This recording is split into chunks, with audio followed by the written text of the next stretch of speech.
नमस्कार. तर आज आपण पाहणार आहोत की उन्हाळ्यात किंवा थंडीमध्ये सुद्धा मध्यरात्री एकदम पायाला गोळा येणे, तर असं पायाला किंवा पोटरीला गोळा येणे हा प्रॉब्लेम अनेक लोकांना होतो. तर बऱ्याच लोकांचा असा गैरसमज असतो की आपल्याला कॅल्शियम कमी पडलं की पोटरीला गोळा येतो. तर कॅल्शियमचा आणि पायाला गोळे येण्याचा तसा काहीच संबंध नाही आहे. तर हे पायाला गोळे येण्याचं मेन कारण म्हणजे इलेक्ट्रोलाइट्स कमी पडणे तुमच्या शरीरातले. तसेच जे इतर क्षार असतात की पोटॅशियम, मॅग्नेशियम, जे आपल्याला केळीसारखी फळं, बदाम यातून मिळतील.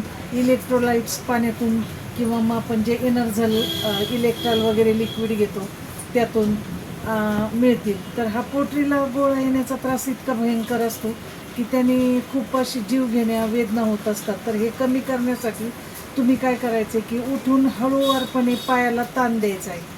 हळूहळू त्याला स्ट्रेचिंग म्हणतो आपण. तर हा ताण दिला तर प्रमाण बरंचसं कमी होईल. आणि त्यानंतर तुम्ही थोडंसं पाणी पिणं, पाण्याचं प्रमाण वाढवा. आणि जी इलेक्ट्रोलाइट्स कंटेन असणारी लिक्विड्स असतात तर असे लिक्विड घ्या. तर केळीसारखी फळं खा, बदाम खा. तर याने तुम्हाला नक्कीच फरक पडेल पायाच्या गोळ्यांसाठी. आणि एवढं करूनही नाही फरक पडला तर मात्र तुमच्या डॉक्टरांचा सल्ला घ्या. आणि अशाच माहितीपूर्ण व्हिडिओसाठी आमच्या चॅनलला सबस्क्राईब करा. धन्यवाद.